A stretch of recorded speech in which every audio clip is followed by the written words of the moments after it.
This week, Apple turned 50 years old. That's 5 decades of shaping how we use computers and shaping our culture. And for many people, Apple also shapes our careers. Maybe it impacted your life as well. So for this episode, I want to have a little fun with you. I want to bring in some of my team to go down memory lane and share our stories as Apple reporters. This is One More Thing, the weekly show on all things Apple that I've been doing for a few years now. I started out as a tech reporter at the Miami Herald, and the first Apple product I reviewed was the iPad. But my history with Apple really began in the classroom, as I imagine it did for a lot of other people. I mean, I would play Oregon Trail on an Apple IIe with giant floppies, and I would lay out our school newspaper on an iMac G3. If it wasn't for Macintosh and Aldus PageMaker, I would not be doing what I am doing today. Back when I was on the newspaper staff in high school, we would use Aldus PageMaker, a page layout program, to lay out and design the newspaper. I had my own Mac Classic, and so this was technically portable, and I would haul it on my bike across campus to the newspaper office in college. I taught everybody how to use PageMaker and got everybody up to speed. I went to college with a PowerBook 145. Now that totally ages me, but that was my relationship with Apple way early on. Laptops were totally new back then, and the PowerBook 145 was awesome. It had a little trackball. I love that trackball. I used to pop it out, clean out the lint, and play with it like a little fidget thing when I was working late at night on my papers. It was chunky. I needed to be connected to internet via Ethernet with a SCSI port adapter. And if you unplugged it while you were using it, it would basically crash. In my hands, I have my favorite tech gadget I have ever had and my first big girl purchase. I bought this in the 8th grade. I always had this on me. I didn't have a smartphone, so this was the way that I could listen to anything and everything, and I miss this thing. I mean, just the sounds, the clicks. Can we bring that back? I decided to go back to the iPod and bought a new one off of eBay, refurbished. I've used this thing constantly since I've bought it, and it just really reminds me of how much music I had pre-Spotify that is no longer available today because they were singles on MySpace. The only reason I haven't been using this daily recently is because the aux in my 2006 Scion XA has gone kaput. So if anybody knows how to connect this to that without an aux cable, please let me know. I didn't want the first iPhone. It was lame, with slow 2G, and had no copy and paste. I mean, why would anyone leave a beauty like this behind? Well, I did leave it behind for the iPhone 3GS. That was my first Apple purchase. And yes, it had copy and paste. The first Apple product I ever stood in line for, happens to be the only product I've ever stood in line for, was the iPhone 3S. I was in college and I had just convinced my parents to get me an iPhone. All the cool kids had one at this point, so I was really excited. I didn't stand in line for any other Apple products after that. Actually, that's a lie. I did, but only because I had to buy them for CNET. I used to work at the Apple Store, the retail store. In fact, I worked at one in Lincoln Park, Chicago. I actually got to open the store as one of the opening employees. Someone took a photo of me showing some kids how to use like photo booth on a Mac. And it became like this big marketing thing. And Apple would send it out as part of like an announcement for a new store opening or a store reopening. So I might get a text message from a friend saying like, hey, are you in Montreal? I'm like, no, why? They're like, well, you were in my email saying there's a new store there. I thought you might be there.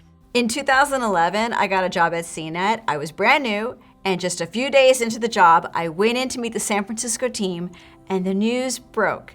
Steve Jobs died. The crowd is so massive here that you can see people are learning as they come by what is happening. People have left Post-it notes for other people to write their messages on. And we're getting all kinds of messages thanking Steve for his contributions. The store became like a monument, and people would bring flowers and leave them at the front of the store, or Post-it notes. Sometimes you would see sun coming through them and kind of lighting up the notes a bit like stained glass, which made it feel a little bit more like a cathedral or more sacred. It became very emotional. We weren't just selling products. people really connected to Apple and what that brand is. Normally people walk out of Apple stores with a smile on their face because they just bought a new product, but it's a very solemn kind of feeling right now. Working at the Apple Store is a lot like working at any retail store. Like your feet are sore, you're tired, it's a lot of customer service, but this store and all Apple stores are kind of run on empathy and solutions. You just have so many fond memories of that time. So a long time ago, I was in line for a copy of Mac OS X Leopard. I'm standing in line at the Soho Apple Store waiting. People are walking up to this long line, asking me every now and then, is this for like a concert or something? Are the tickets for sale? And we're like, no, it's a computer thing. It's for Macs. And they were like, yeah, great. And then they just kept walking by because it's Soho. Why are you in Soho getting an operating system? Because that's how you got it back then. Another iPhone launch, another iPhone line. Every TV station would report on the first people in line for iPhones. Hola, ¿cómo están? Soy Vanessa Hand Orellana para CNET en español. One of my first assignments was to go to the line, and it was like this full circle moment. You never know what's going to happen at an Apple event. Apple was huge into iTunes and streaming media, especially in 2014 when they had the band U2 on as a guest. U2 had just released a new album. U2's new album, Songs of Innocence, is going out for free to 500 million people in the next 5 seconds. There was also this very awkward Bono and Tim Cook touching each other's fingers. It was a neat idea. They just went about it all wrong. So it sounds nice to get something for free, but you couldn't delete it from your iTunes library.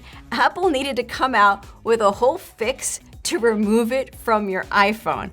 Apple certainly had its awkward moments. I'm the first person out of the Apple Store with the iPhone 6. I very much remember picking up my iPhone 6 on launch day and very excitedly getting it set up to perform some tests of my own on it. I hadn't seen some of the stories around bendgate, as it ended up being called throughout that day, until very close to the end of my day. I went to pick up my kids from school and realized that my phone was not laying flat on its table. Mine had, in fact, bent in its pocket, and among many other things, it meant that my phone lived in a case from now on. In 2016, I wore AirPods for the first time at an Apple event, and it became this meme.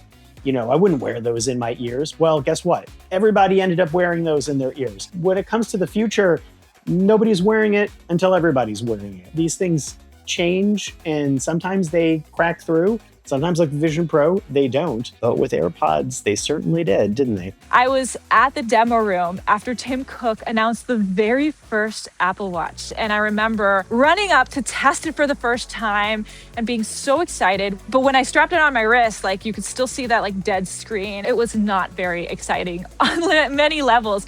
I think my conclusion after like a month of wearing it was that it was just like an expensive extension of your iPhone that I particularly just didn't need. In fact, even the fitness features were not fully there. Fast forward to the Series 4, I was doing a story for CNET again, and I was comparing the new ECG feature on the Apple Watch to a full-blown electrocardiogram at the hospital. That was, to me, a pivotal moment for the Apple Watch. It went, in my eyes, from being like this just like tech device to this potentially life-saving device that could give me information that before then I needed to go to a hospital to see. It impressed me so much that maybe like a year later, I ended up gifting the Apple Watch to some of my family members who live in El Salvador, mostly as a way to keep tabs on their health as they were aging. But then one of my family members started getting an irregular heartbeat alert. And the ECG on the Apple Watch was like the confirmation the doctor needed to do a full-blown test and diagnosis, which wouldn't have happened otherwise. This is a show for all things Apple, and I want to feature all of your Apple stories too. So send me an email. I might feature your message on the show.